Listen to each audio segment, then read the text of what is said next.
HD ಕೋಟೆಯಲ್ಲಿ ಶಾಲಾ ಶಿಕ್ಷಕನ ಕರ್ಮಕಾಂಡ ಪ್ರಕರಣಕ್ಕೆ ಸಂಬಂಧಪಟ್ಟಂತೆ ಪವರ್ನ ವರದಿಗೆ ಈಗ ಸ್ಪಂದಿಸಿದ್ದಾರೆ ಎಚ್ಡಿ ಕೋಟೆ ಶಾಸಕ ಅನಿಲ್ ಚಿಕ್ಕಮಾದು. ಪವರ್ ಟಿವಿಯಲ್ಲಿ ವರದಿ ಬಂದ ಮೇಲೆ ನನಗೆ ವಿಚಾರ ಗೊತ್ತಾಯ್ತು ಅಂದಿದ್ದಾರೆ.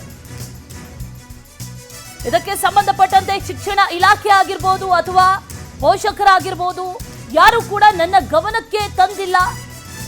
ಇದೊಂದು ನಿಜಕ್ಕೂ ಕೂಡ ತುಂಬಾ ನೋವಿನ ಸಂಗತಿ ಅಂತ ಎಚ್ಡಿ ಕೋಟೆ ಶಾಸಕರು ಮಾತಾಡಿರೋದು ಈ ವಿಚಾರಕ್ಕೆ ಸಂಬಂಧಪಟ್ಟಂತೆ. ಎಂದು ಕೂಡ ನಮ್ಮ ತಾಲೂಕಿನಲ್ಲಿ ಈ ರೀತಿ ಘಟನೆ ಆಗಿರಲಿಲ್ಲ. ಘಟನೆಯನ್ನ ಮುಚ್ಚಿ ಹಾಕೋದಕ್ಕೆ ಯತ್ನಿಸಿದವರನ್ನು ಕೂಡ ಸುಮ್ಮನೆ ಬಿಡಲ್ಲ ಅಂದಿದ್ದಾರೆ. ಡಿಡಿಪಿಐ, ಬಿಇಒ ಹಾಗೂ ಸ್ಥಳೀಯ ಅಧಿಕಾರಿಗಳ ಸಭೆಯನ್ನ ಕರೆದಿದ್ದೇನೆ. ಕೂಡಲೇ ಆ ಶಿಕ್ಷಕನನ್ನ ಬಂಧಿಸೋದಕ್ಕೆ ಯಾವೆಲ್ಲ ಕ್ರಮಗಳನ್ನ ಅನುಸರಿಸಬೇಕು ಆ ಕ್ರಮಗಳನ್ನ ಕೈಗೊಳ್ಳಲಾಗುತ್ತೆ ಅಂತ ಹೇಳಿದ್ದಾರೆ ಶಾಸಕರು. ಸಪೋರ್ಟ್ ಮಾಡಿದವರನ್ನು ಕೂಡ ಬಿಡೋ ಪ್ರಶ್ನೆಯೇ ಇಲ್ಲ ಅಂದಿದ್ದಾರೆ. ಪವರ್ ಟಿವಿಗೆ ಎಚ್ಡಿ ಕೋಟೆ ಶಾಸಕ ಅನಿಲ್ ಚಿಕ್ಕಮಾದು ಈಗ ಭರವಸೆಯನ್ನ ಕೊಟ್ಟಿದ್ದಾರೆ. ಯಾವತ್ತೂ ಇಂಥ ಘಟನೆ ತಾಲೂಕಲ್ಲಿ ಆಗಿರಲಿಲ್ಲ, ಈ ರೀತಿ ಈಗ ಆಗಿದೆ, ಆತನನ್ನು ಕೂಡ ಹಿಡಿಯೋದಕ್ಕೆ ಈಗಾಗಲೇ ತಂಡ ರಚನೆ ಮಾಡಲಾಗಿದೆ ಅನ್ನುವಂಥ ವಿಚಾರವನ್ನ ಕೂಡ ಶಾಸಕರು ಹೇಳಿದ್ದಾರೆ. ಜೊತೆಗೆ ಈ ವಿಚಾರಕ್ಕೆ ಸಂಬಂಧಪಟ್ಟಂತೆ ಯಾರೇ ಸಪೋರ್ಟ್ ಮಾಡಿದ್ರು ಕೂಡ ಅವ್ರಿಗೂ ಕೂಡ ತಕ್ಕ ಶಿಕ್ಷೆ ಆಗುತ್ತೆ ಅಂದಿದ್ದಾರೆ. ಶ್ರೀಕೋಟೆ ತಾಲೂಕಿನ ಕಾಡಂಚಿನ ಗ್ರಾಮದ ಶಾಲೆಯೊಂದರಲ್ಲಿ ನಡೆದಂತ ಶಿಕ್ಷಕನ ದೌರ್ಜನ್ಯ ಪ್ರಕರಣಕ್ಕೆ ಸಂಬಂಧಪಟ್ಟಂತೆ ಇದೀಗ ಶಿಕ್ಷಕನನ್ನ ಹುಡುಕುವ ಪ್ರಯತ್ನದಲ್ಲಿ ಪೊಲೀಸರಿದ್ದಾರೆ. ಜೊತೆಗೆ ಶಿಕ್ಷಣ ಇಲಾಖೆಯ ವೈಫಲ್ಯದಿಂದ ಈ ಘಟನೆ ಶಿಕ್ಷಕ ಎಸ್ಕೇಪ್ ಆಗೋದಕ್ಕೆ ಕಾರಣ ಆಗಿದ್ದಾನೆ ಅನ್ನೋ ಒಂದು ಆರೋಪ ಕೂಡ ಇದೆ. ನನ್ನೊಟ್ಟಿಗೆ ಕ್ಷೇತ್ರದ ಶಾಸಕರಾದಂತ ಅನಿಲ್ ಚಿಕ್ಕಮಾದು ಅವರು ಇದ್ದಾರೆ. ಅವ್ರನ್ನ ಮಾತಾಡ್ಸೋಣ. ಘಟನೆಗೆ ಸಂಬಂಧಪಟ್ಟಂತೆ ಯಾವೆಲ್ಲ ಕ್ರಮಗಳನ್ನ ಕೈಗೊಳ್ಳಕ್ಕೆ ಮುಂದಾಗಿದ್ದಾರೆ ಅಂತ ಅವ್ರನ್ನ ಕೇಳ. ಸರ್, ಈಗ ಘಟನೆ ಬಗ್ಗೆ ಗೊತ್ತಾಗಿದೆ ನಿಮ್ಗೆ. ಈಗ ನಿನ್ನೆಯಿಂದಲೂ ಕೂಡ ಅದು ಪವರ್ ಟಿವಿಯಲ್ಲಿ ವರದಿ ಬಿತ್ತರ ಆಗ್ತಾ ಇದೆ. ಈವರೆಗೂ ಕೂಡ ಆತ ಅರೆಸ್ಟ್ ಆಗಿಲ್ಲ. ಈ ವೈಫಲ್ಯ ಎಲ್ಲಿ ಯಾರ್ದು ಎದ್ದು ಕಾಣ್ತಾ ಇದೆ ಸರ್? ಇಲ್ಲ, ನಮ್ಮ ಪೊಲೀಸರ ಜೊತೆ ನೆನ್ನೆ ಮಾತಾಡ್ತಿದ್ದ ಸಂದರ್ಭದಲ್ಲಿ ಪ್ರಾಮಾಣಿಕವಾಗಿ ಅವರು ಪ್ರಯತ್ನವನ್ನ ಮಾಡ್ತಿದ್ದಾರೆ. ಎಲ್ಲಾ ಕಡೆನೂ ಕೂಡ ಹುಡುಕ್ತಕ್ಕಂತ ಪ್ರಯತ್ನವನ್ನ ಮಾಡ್ತಾರೆ. ಮುಖ್ಯ ಶಿಕ್ಷಕರು ಕಾಣಿಸ್ತಿಲ್ಲ ಎಲ್ಲಾ ಕಡೆನೂ ಕೂಡ. ನಾನು ಕೂಡ ಸಂಬಂಧಪಟ್ಟಂತ ಮೇಲಧಿಕಾರಿಗಳ ಜೊತೆ ಕೂಡ ನಾನು ಚರ್ಚೆಯನ್ನ ಮಾಡಿದೀನಿ. ಈಗ ಆಲ್ರೆಡಿ ನಾನು 12 ಗಂಟೆಗೆ ಒಂದು ಮೀಟಿಂಗ್ ಕೂಡ ಕರೆದಿದ್ದೀನಿ. ಡಿಡಿಪಿ ಅವರು, ನಮ್ಮ ಬಿಒ ಅವರು, ಮತ್ತೆ CRP ಅವರು, ಮತ್ತೆ ಸಂಬಂಧಪಟ್ಟಂತ ಅಧಿಕಾರಿಗಳ ಜೊತೆ ನಾವು ಚರ್ಚೆಯನ್ನ ಮಾಡಿ ಇದು ಎಲ್ಲೂ ಕೂಡ ನಮ್ಗೆ ಬಹಳ ನೋವಾಗ್ತದೆ. ಇದೊಂದು ಏನೊಂದು ದೃಶ್ಯ ನಡೆದಿದೆ, ಈ ರೀತಿ ಆಗ್ಬಾರ್ದಾಗಿತ್ತು.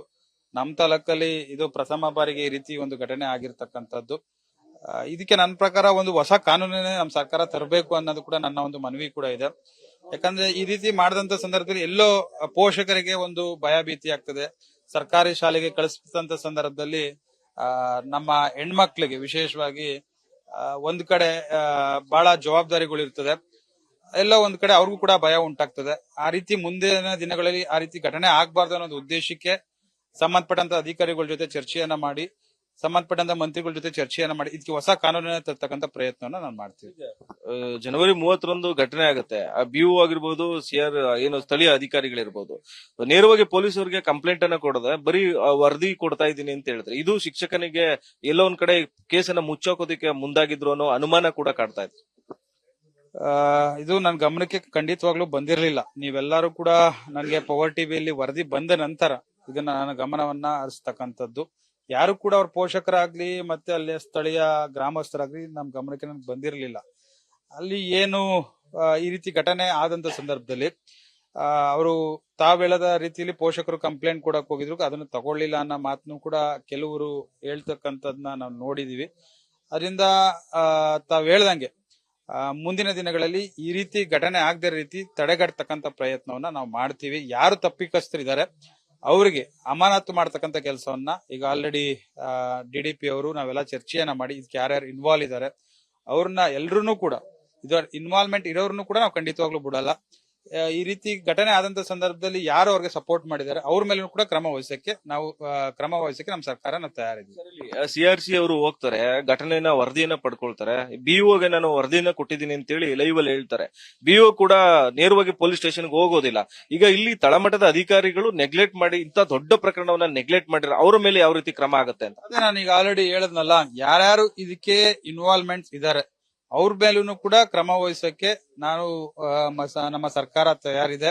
ಯಾರ್ಯಾರು ಇದಕ್ಕೆ ಇನ್ವಾಲ್ವ್ ಆಗಿ ಈ ಪ್ರಕರಣವನ್ನ ಮುಚ್ಚಾಕಕ್ಕೆ ಪ್ರಯತ್ನವನ್ನ ಪಟ್ಟಿದ್ದಾರೆ ಅವ್ರ ಮೇಲೂ ಕೂಡ ಕ್ರಮ ವಹಿಸಕ್ಕೆ ನಾನು ಮೇಲಧಿಕಾರಿಗಳ ಜೊತೆ ಮಾತಾಡಿ, ಮಾನ್ಯ ಮಂತ್ರಿಗಳ ಜೊತೆ ಮಾತಾಡಿ ಅವನು ಸಸ್ಪೆಂಡ್ ಮಾಡ್ತಕ್ಕಂಥ ಕೆಲಸ ನಾನು ಮಾಡ್ತೀನಿ. ನಾನೀಗ ಆಲ್ರೆಡಿ ಮಾತಾಡಕ್ಕೆ ಪ್ರಯತ್ನ ನಾನು ಪಟ್ಟಿದ್ದೀನಿ.